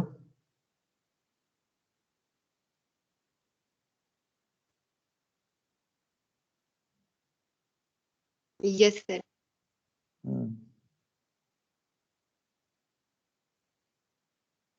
असे 3 मेट्रिक आपण काय केले होते डिफाइन केले. ऍक्च्युली हे तिन्ही काय येत होते मेट्रिक येत होते. आपण असं एक मेट्रिक पाहिलं होतं, आठवत असेल तर पहा. रो हे मॅट्रिक्स आहे, m रो हा मॅट्रिक्स स्पेस आहे आणि त्याच्यावर मी आणखी एक मेट्रिक डिफाइन केलं होतं रो1 ऑफ xy. हे काय होतं rho of xy upon 1 plus rho of xy. तर हे जे मी मॅट्रिक डिफाइन केलं होतं त्याच्यावरून हे नवीन मॅट्रिक डिफाइन केलं होतं रो1. रो1 सुद्धा कुठून होतं m cross m to close 0 open infinity हेच होतं. ज्यावेळेस माझं हे मॅट्रिक येत होतं त्यावेळेस रो1 सुद्धा काय येत होतं माझं मॅट्रिक येत होतं. रो हे ज्यावेळेस मॅट्रिक येत होतं त्यावेळेस रो1 हे काय होत होतं मॅट्रिक्स येत होतं. आणखी एक डिफाइन केलं होतं पहा, rho two is equal to minimum of 1 comma rho of xy. हे सुद्धा काय येत होतं मेट्रिक होतं रो2 ऑफ xy. सेम तुम्हाला जर एखादा मेट्रिक असेल ना तुम्ही त्याच्यावरून वेगळं मेट्रिक डिफाइन करू शकता. एक तर कसं या स्वरूपाचं करू शकता किंवा minimum of 1 comma rho of xy हे सुद्धा मेट्रिक तुम्ही काय करू शकता डिफाइन करू शकता. हे दोघेच्या दोघं काय येतात मेट्रिक येतात. आता आपण R2 स्पेस वर 3 स्पेशल मॅट्रिक डिफाइन करू. R2 स्पेस वर काय करू आपण 3 स्पेशल मॅट्रिक डिफाइन करू. मी काय करतो m is equal to R2 घेतो आणि त्यातले 2 पॉइंट घेतो. P हा काय करतो x1 कॉमा y1 आणि Q x2 कॉमा y2 हे 2 स्पेशल मॅट्रिक घेतले. आता पहा पहिलं इक्लुडियन n स्पेस होता ना, म्हणजे इक्लुडियन 2 स्पेस घेतला तर स्ट्रेट लाईनने डिस्टन्स मोजायचं. मग ते कसं होतं तर डिस्टन्स बिटवीन PQ हे कसं मोजायचं होतं तर स्क्वेअर रूट ऑफ पहिला कोऑर्डिनेट दोघांचा सबट्रॅक्ट करायचा एकमेकांकडून, त्याचा स्क्वेअर करायचा आणि मग दुसरा कोऑर्डिनेट वर यायचा. हा होता इक्लुडियन 2 स्पेस. त्याच्यानंतर सिग्मा ऑफ PQ घेतलं होतं. सिग्मा ऑफ PQ कसं होतं तर mod of x1 minus x2 plus mod of y1 minus y2. आणि नंतर काय घेतलं होतं tau of pq. Tau of pq काय होतं maximum of mod of x1 minus x2 comma mod of y1 minus y2 हे असं होतं. हे 3 मेट्रिक डिफाईन केले होते आणि या 3 डिस्टन्स हे ना आणि या 3 डिस्टन्स वरून मी सेंटर ओरिजिन असलेले 3 सर्कल काढले होते. 3 सर्कल कोणते होते याचा जो सर्कल होता तो कोणता होता ओरिजिन सेंटर असलेला तर हा होता. याचा जो सर्कल होता तो कोणता होता तो हा असा होता आणि याचा जो सर्कल होता तो कसा होता हा असा होता. हे 3 सर्कल काढलेले होते. याच्यात काही अडचण काही एक्सप्लेन करून पाहिजे काय याच्यात आणखी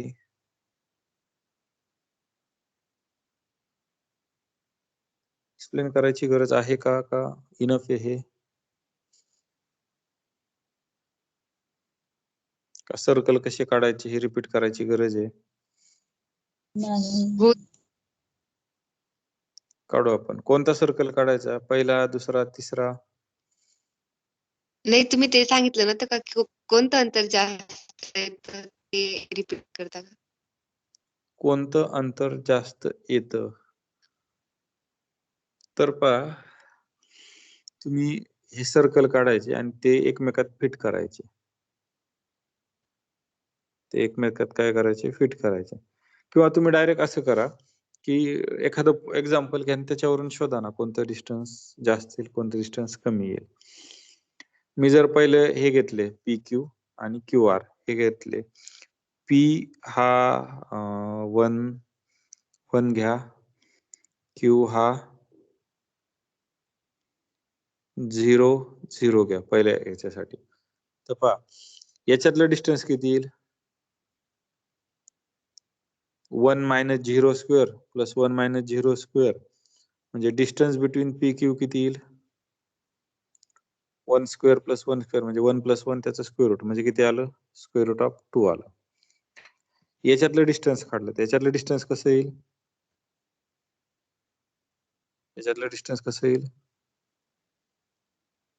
2 तर 1 प्लस 1 म्हणजे याच्यातलं डिस्टन्स किती आलं सिग्मा ऑफ पी क्यू किती आलं 2 आलं आणि टाऊ ऑफ पी क्यू 1 किती येईल हा 1 आणि 1 त्याच्यातलं मॅक्झिमम किती 1 येईल म्हणजे सगळ्यात जास्त डिस्टन्स कोणाचं असतं सिग्माचं 1 नंबर 2 नंबर कोणाचं असतं रोचं 3 नंबर कोणाचं असतं टाऊचं. आपण ते याच्यात डायग्रामली चेक करू.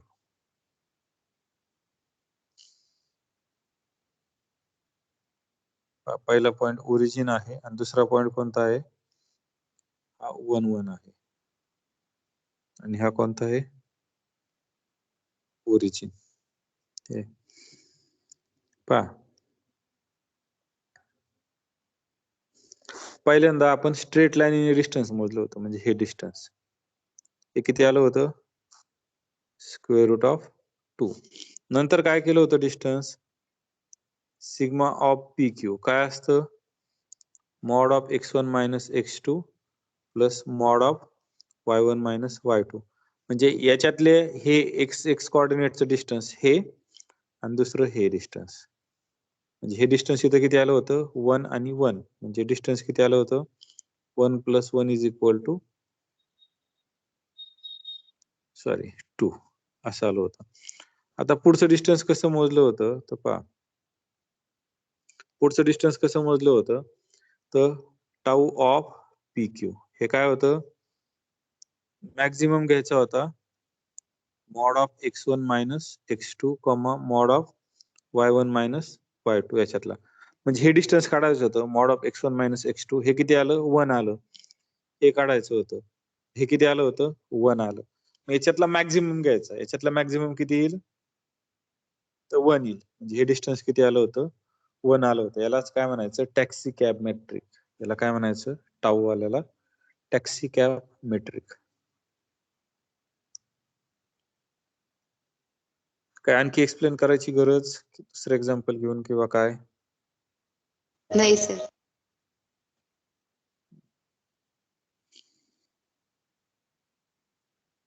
चला हा दुसरा मुद्दा आपला इंट झाला. मेट्रिक याच्यात काय राहिलं असलं तर सांगा बरं का. मी माझ्या नोट्स काढलेले देतो पाठवून. एकच पेज आहे फक्त. तुमच्याकडे आहेच ऑलरेडी.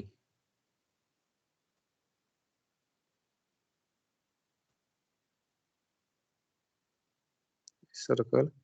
त्याच्यानंतर आपण काय पाहिलं होतं, लिमिट पाहिलं होतं. Limit in matrix space. आपण डायरेक्ट इथंच घेऊ, लिमिट इन मॅट्रिक्स स्पेस. तर लिमिट आपण दोन गोष्टीचं पाहतो, एक सिक्वेन्सचं पाहतो आणि काय पाहतो, फंक्शनचं पाहतो. तर आपण फंक्शनचं लिमिट पाहू. फंक्शनचं लिमिट काय होतं, एफ हे फंक्शन आहे M1 पासून M2 मॅट्रिक पर्यंत. याच्यावर रो 1 मॅट्रिक आहे, याच्यावर काय आहे, रो 2 मॅट्रिक आहे. तर फंक्शनचं limit of function at x tends to a is L.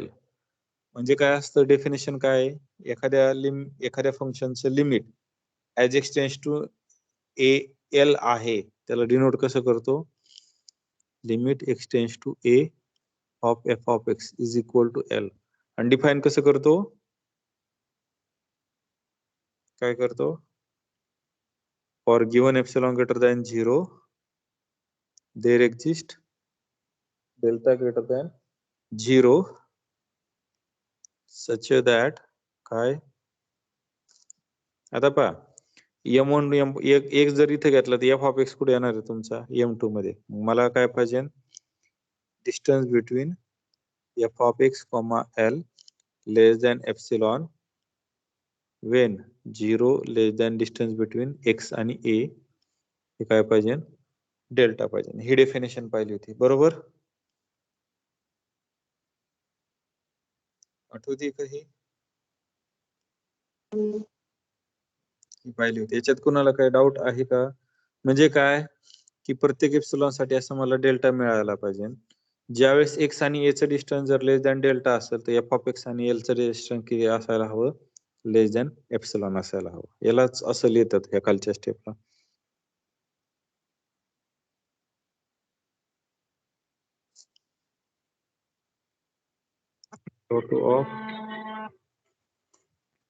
To of f of x, L असं लेस दॅन एप्सिलॉन असं पण लिहिता येतं. समजलं हे,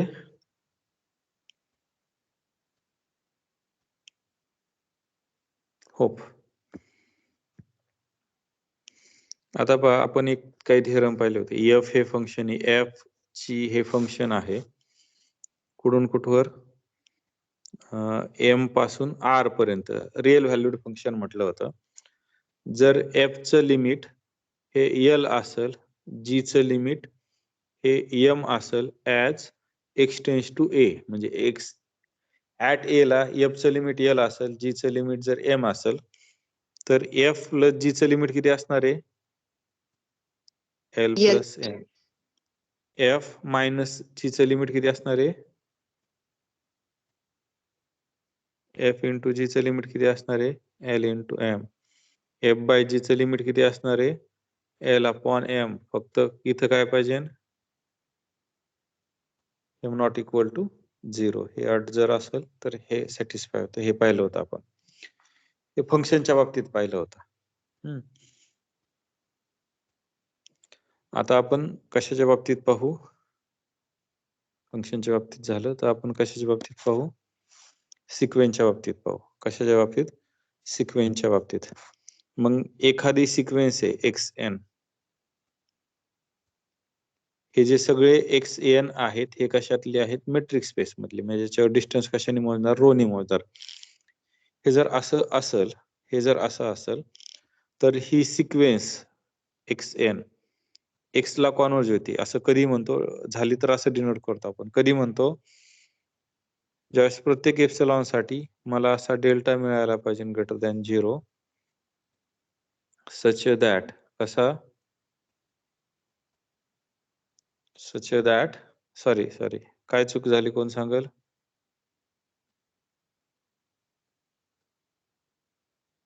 असा n मिळाला पाहिजे I मधला.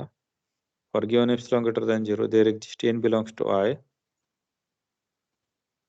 such that distance between xn, x हे लेस दॅन एप्सिलॉन पाहिजे कुणासाठी की जे कोणी n कॅपिटल n पेक्षा काय असतील मोठे असतील त्यासाठी जो xn आहे त्याचं आणि x चं डिस्टन्स काय असायला पाहिजे लेस दॅन एप्सिलॉन असायला पाहिजे. ही डेफिनेशन होती सिक्वेन्स लिमिट. आणि एखाद्या सिक्वेन्सला जर लिमिट झालं एक्झिस्ट त्याला काय म्हणायचं कॉन्व्हर्जन्स. म्हणजे काय म्हणायचं xn ही सिक्वेन्स कशाला कॉन्व्हर्ज होती x ला कॉन्व्हर्ज होती असं. हे समजलं. इथं एकच मॅट्रिक असतो बरं का, इथं एकच मॅट्रिक असतो रो. पण ज्यावेळेस तुम्ही फंक्शन पाहता ना तर फंक्शन एका सेटवरून दुसऱ्या सेटवर जातं. लिमिट एकाच मॅट्रिक स्पेस मध्ये असते. याच्यात काय कुणाला अडचण? No. आता पाहू आपण कोशी सिक्वेन्स. काय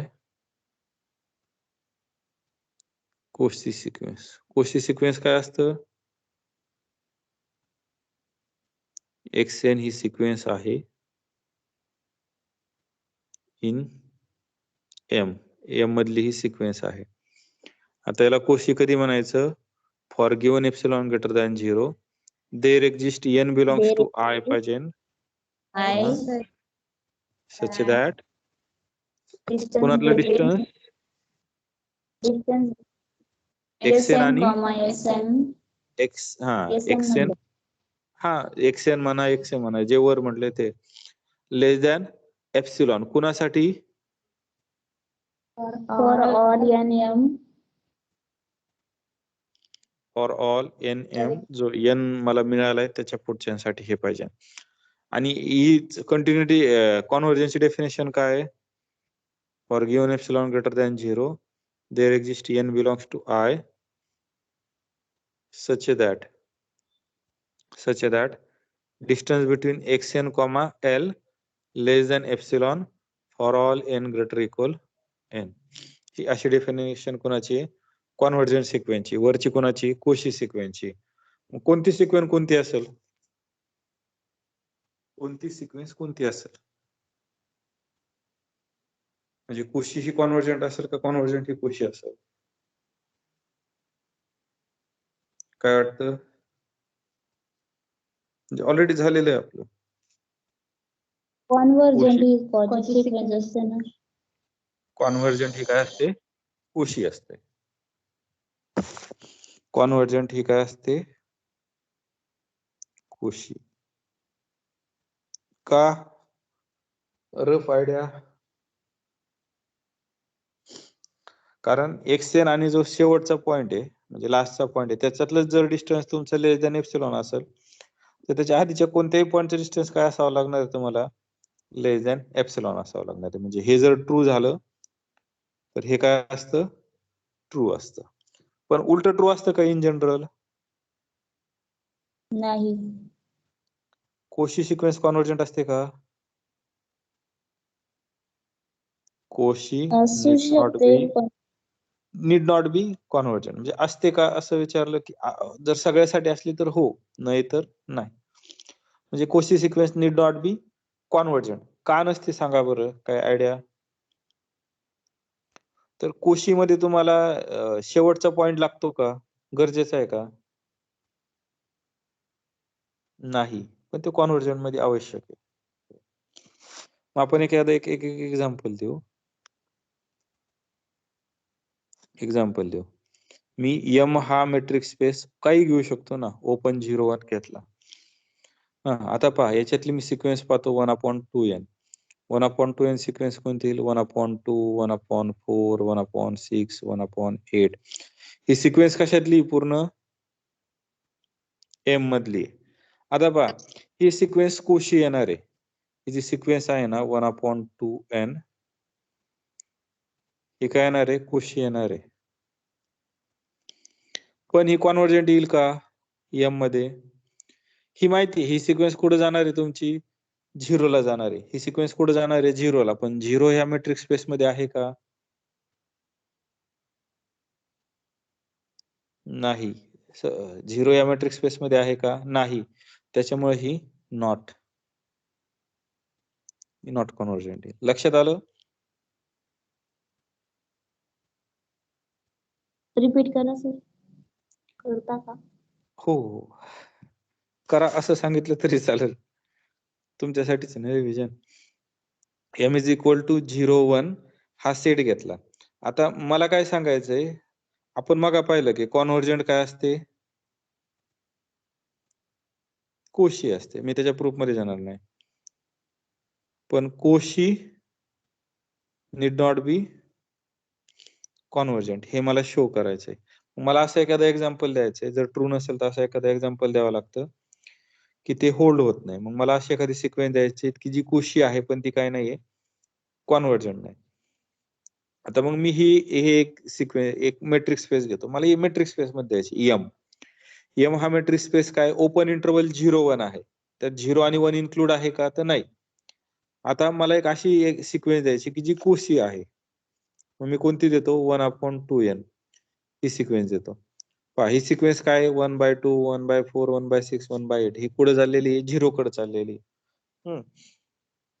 तुम्ही कोणत्याही पॉईंटचं डिस्टन्स काढलं तर तुम्ही ते लेस दॅन एप्सिलॉन दाखवू शकता आर्किमिडियन प्रॉपर्टी. म्हणजे थोडक्यात मला काय म्हणायचं, ही जी सिक्वेन्स आहे ही काय आहे? कोशी आहे. ही कॉन्व्हर्जंट आहे का?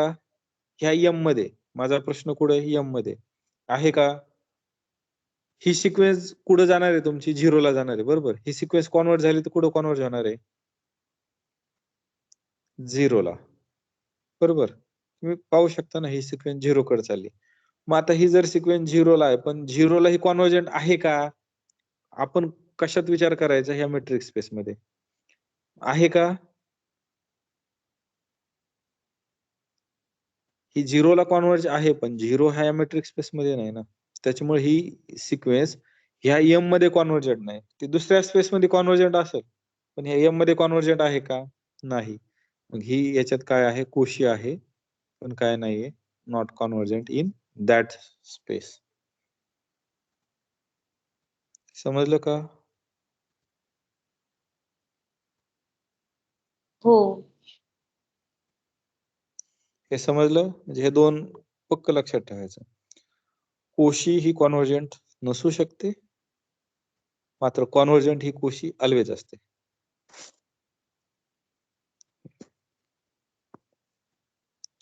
त्याच्यानंतर पुढचा की एखादी सिक्वेन्स जर असेल आणि ती कॉन्व्हर्जंट असेल तर ती किती पॉइंटला कॉन्व्हर्ज होऊ शकते? एकापेक्षा जास्त होऊ शकते. कितीला? एकाच पॉइंटला कॉन्व्हर्ज होईल. एकाच पॉइंटला कॉन्व्हर्ज होऊ शकते. एखादी सिक्वेन्स जर कॉन्व्हर्जंट असेल तर ती एकाच, म्हणजे युनिक लिमिट असतं सिक्वेन्सला. काय असतं? युनिक लिमिट असतं. बाउंडेड सिक्वेन्स म्हणजे काय?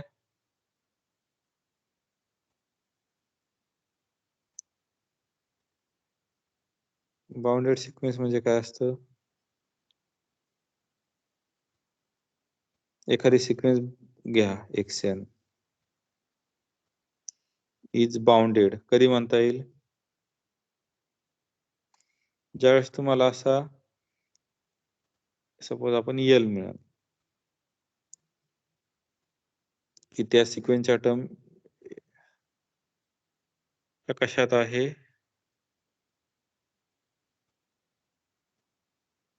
एल मध्ये. हे आर डॅश मधलं आहे बरं का फक्त. हे कशातलं आहे? आर डॅश मधलं. आर डॅश मध्ये बाउंडेड सिक्वेन्स म्हणजे काय? की ज्या सिक्वेन्सच्या टर्म एका फायनाईट नंबरच्या मध्ये एल आणि मायनस एनच्या जर मध्ये असेल तर त्याला काय म्हणतो आपण? Bounded sequence. हे कशात पाहतोय आपण? आर डॅश मध्ये पाहतोय. इतर ठिकाणी ट्रू असेल का याची काय गॅरंटी नाही. मग कॉन्व्हर्जंट असल्यावर बाउंडेड असते का बाउंडेड असल्यावर कॉन्व्हर्जंट असते? काय आयडिया?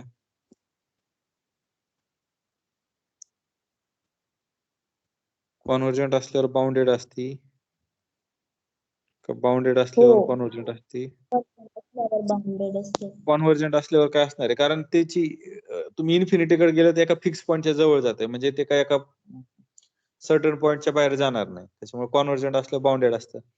बाउंडेड असल्यावर कॉन्व्हर्जंट असेल का? हे फक्त आर डॅश मध्ये चाललंय आपलं. बाउंडेड असल्यावर कॉन्व्हर्जंट असेल का? नेसेसरी नाही. कारण जर ही सिक्वेन्स पाहिली 0 1 0 1 ही सिक्वेन्स बाउंडेड आहे, कारण 2 नंबर मध्ये कोणती -1 लेस दॅन xn लेस इक्वल 1 ह्या 2 नंबरच्या मध्ये ही सिक्वेन्स आहे, ही बाउंडेड आहे. पण कॉन्व्हर्जंट आहे का? इन्फिनिटी कडे गेल्यावर का फिक्स पॉईंटच्या जवळ जाते का? तर नाही जात. म्हणजे आर डॅश मध्ये कॉन्व्हर्जंट सिक्वेन्स बाउंडेड असते, पण नेसेसरी नाही. बाउंडेड सिक्वेन्स काय असते? कॉन्व्हर्जंट असते. त्याच्यानंतर आपण आरडी मध्ये पाहू. आरडी मध्ये डिस्टन्स कसं मोजतात? आरडी मध्ये डिस्टन्स कसं मोजतात? आरडी मध्ये तर डिस्टन्स बिटवीन पॉइंटला एक्स 0. वाय 0 असतं. कधी? Same X point. X equal to equal Y. to Y. आणि जर दोन डिफरंट असले तर डिस्टन्स किती असतं? 1 असतं. 1. आता जर मी असं म्हटलं की डिस्टन्स बिटवीन एक्स एन आणि एल हे लेस दॅन हाफ आहे, तर एक्स एन आणि एल मध्ये काय रिलेशन असायला हवं? आपल्याकडं डिस्टन्स सॉरी डी ने दाखवतो. Xn equal to L असेल. X n is equal to काय असेल? एल असेल. का? कारण आपल्याला दोनच डिस्टन्स, एक तर 0 आणि 1. मग मला हाफ पेक्षा लेस डिस्टन्स कोणतं आहे? तर मला 0 आहे. मग मला 0 डिस्टन्स असेल, पण ते कधी ट्रू आहे? फक्त 2 पॉइंट सेम असेल तर. म्हणजे डिस्क्रीट मॅट्रिक्स मध्ये जर मी कॉन्व्हर्जंट सिक्वेन्स पाहायला गेलो तर काय येणार आहे? For given epsilon greater than 0 there exist n belongs to I such that distance between xn आणि l less than half epsilon घेतो for all n greater equal n. म्हणजे पहा, ह्या n च्या पुढचे जे जे n आहे त्याचं डिस्टन्स लेस दॅन हाफ आहे. म्हणजे n असताना कॅपिटल n असताना त्याचं डिस्टन्स लेस दॅन हाफ आहे, n+1 असताना डिस्टन्स लेस दॅन हाफ आहे, म्हणजे ते इक्वल टू 0 आहे. म्हणजे हे xn+1 हे सगळेच्या सगळे काय यायला पाहिजे तुमचे? इक्वल टू एल यायला पाहिजे. हे काय यायला पाहिजे? इक्वल टू एल यायला पाहिजे. म्हणजे डिस्क्रीट मॅट्रिक्स स्पेस मध्ये एखादी सिक्वेन्स जर कॉन्व्हर्जंट असेल तर ती काय असती? एका इव्हेंट नंतर काय असते? कॉन्स्टंट असते. त्यालाच काय म्हणतात? Eventually constant. ते एका इव्हेंट नंतर काय असते? कॉन्स्टंट असते. समजलं हे?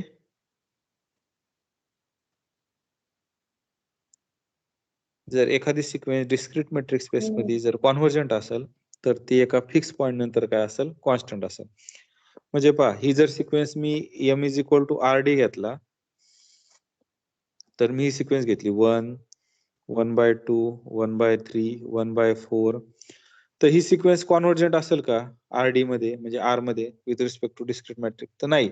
का? कारण आपण पाहिलंय की ती काय असावी लागती? Eventually constant. एका फिक्स पॉइंट नंतर ती सिक्वेन्स काय असावी लागती? सगळी सेम असावी लागते. म्हणजे ही काय येणार आहे? नॉट पण ही कॉन्व्हर्जंट. सिक्वेन्स 0 कडे जात होते ना. पण नाही, ती आर डॅश मध्ये जात होती. 0 कडे जाती म्हणजे कसं की त्यातलं डिस्टन्स किती पाहिजे तुमचं? लेस दॅन एप्सिलॉन पाहिजे. दिलेल्या एप्सिलॉन पेक्षा काय पाहिजे? लेस दॅन पाहिजे. आता यातलं पहा, ही जरी 0 कडे जात असली पण ही 0 ला कॉन्व्हर्ज होत नाही या डिस्क्रीट मॅट्रिक्स मध्ये. का? कारण तुम्हाला 2 पॉइंट मधलं डिस्टन्स किती पाहिजे?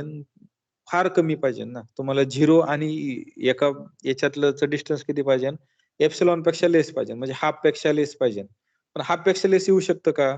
म्हणजे असलं तरी ते काय असावं लागतील? सगळे पॉइंट काय असावं लागतील? सेम असावं लागतील. म्हणजे डिस्क्रीट मॅट्रिक्स स्पेस मध्ये एखादी सिक्वेन्स जर कॉन्व्हर्जंट असेल तर ती काय असते? इव्हेंच्युअली कॉन्स्टंट असते. कळतंय थोडं? इथं फक्त एवढंच लक्षात घ्या की अशा प्रकारच्या सिक्वेन्स कॉन्व्हर्जंट येणार नाही डिस्क्रीट मॅट्रिक्स स्पेस मध्ये. मग कोणत्या येतील? 0 1/2 1 1 1 1 1 ह्या सिक्वेन्स काय येतील? कॉन्व्हर्जंट येतील. ह्या अशा प्रकारच्या सिक्वेन्स काय येतील? कॉन्व्हर्जंट येतील डिस्क्रीट मॅट्रिक्स स्पेस मध्ये. थोडं समजतंय हे? हो. पुन्हा एक्सप्लेन करायचं? कशाची बिल? नाही. आता आपण कोशी सिक्वेन्स पाहू काय असतील. m इज इक्वल टू काय असणार आहे? आर डी असणार आहे.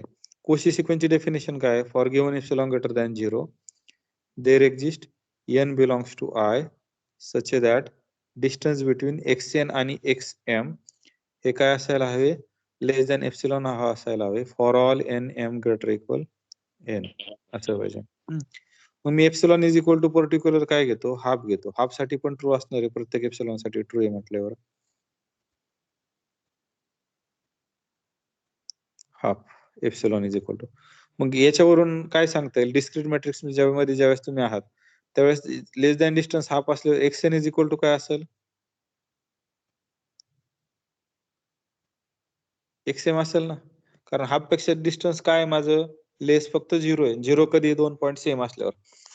म्हणजे पहा, जे कोणतं डिस्टन्स, जे कोणी n हे तुमचे n आणि m हे n पेक्षा मोठे असतील त्याच्यासाठी हे काय आहेत, सेम आहेत. म्हणजे त्याच्या पुढचे सगळे काय आले, सेम आले. n+1 n+2 and so on.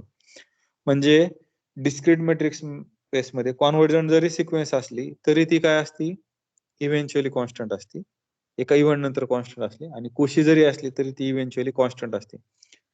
म्हणजे डिस्क्रीट मॅट्रिक्स स्पेस मध्ये कोशी सिक्वेन्स आणि कॉन्व्हर्जंट सिक्वेन्स सेमच असतात. म्हणजे डिस्क्रीट मॅट्रिक्स स्पेस मध्ये कोशी सिक्वेन्स कॉन्व्हर्जंट असते आणि कॉन्व्हर्जंट सिक्वेन्स काय असते, कोशी असते. कारण ही एका फिक्स पॉइंटलाच कॉन्व्हर्ज होणार आहे, ती कोणत्याला, एक्सएन ला. कारण सगळे एक्सएन काय आहेत, सेम आहेत. आणि कॉन्व्हर्जन मध्ये पण आपण पाहिलं होतं की ते सगळे एक्सएन काय येतात, तुमचे सेम येतात. म्हणजे डिस्क्रीट मॅट्रिक्स स्पेस मध्ये कोशी सिक्वेन्स काय असते, कॉन्व्हर्जंट असते. आणि कॉन्व्हर्जंट सिक्वेन्स काय असते, कोशी असते. हे लक्षात आलं.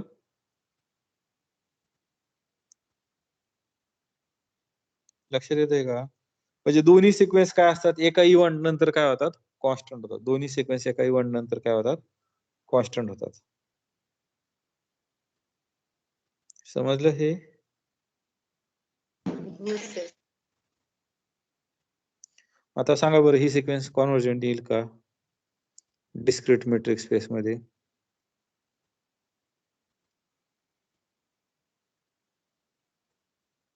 येईल का, नाही.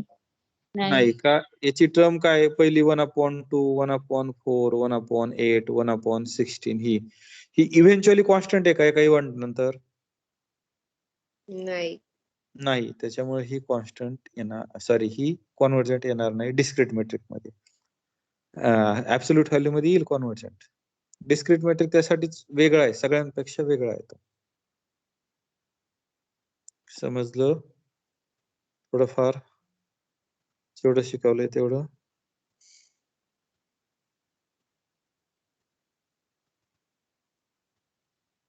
त्याच्यातलं काय राहिल्यासारखं वाटतंय का पहिल्या युनिट मधले. सिक्वेन्सिंग आरडी कॉन्व्हर्जंट, हे इथून पुढे हा आपला दुसरा युनिट आहे. आता तुम्ही जी सिक्वेन्स दिली होती ती कॉन्व्हर्जंट पण नाहीये का, म्हणजे कॉन्स्टंट तर नाहीच आहे. नाही, कॉन्व्हर्जंट नाहीये आरडी मध्ये. इव्हेंच्युअली कॉन्स्टंट असली ना तरच कॉन्व्हर्जंट असते आरडी मध्ये. ती सिक्वेन्स काय होती, 1/2n. n runs from 1 to infinity. म्हणजे पहिला पॉइंट 1/2 1/2 स्क्वेअर 1/2 क्यूब. ही जर कॉन्व्हर्जंट असायची असेल तर एका फिक्स पॉइंट पासून पुढच्या सगळ्यांचे नंबर काय असायला पाहिजे, सेम असायला पाहिजे. इथं ते येतंय का, इफ अँड ओनली कंडिशन आहे आरडी मध्ये. जर ती कॉन्व्हर्जंट असेल तर एका इव्हेंच्युअली कॉन्स्टंट असते एका पॉइंट नंतर, आणि इव्हेंच्युअली कॉन्स्टंट असेल तर ती कॉन्व्हर्जंट असणार. ही इव्हेंच्युअली कॉन्स्टंट आहे का, नाही. त्याच्यामुळे ही कॉन्व्हर्जंट येणार नाही. कोशी पण येणार नाही, कारण कोशीला सेम कंडिशन आहे. डिस्क्रीट मॅट्रिक्स स्पेस मध्ये कोशी आणि कॉन्व्हर्जंट थोडक्यात सेमच आहे तुमच्या. समजलं. आज मला हे वापरायचं आहे, कोशी आणि कॉन्व्हर्जंट. समजलं हे. हो सर, कळलं. आणखी काय अडचण कोणाची, किंवा कोणाला काय विचारायचं, उद्याच्या लेक्चरला विचारलं तरी चालेल. आजच्या याचं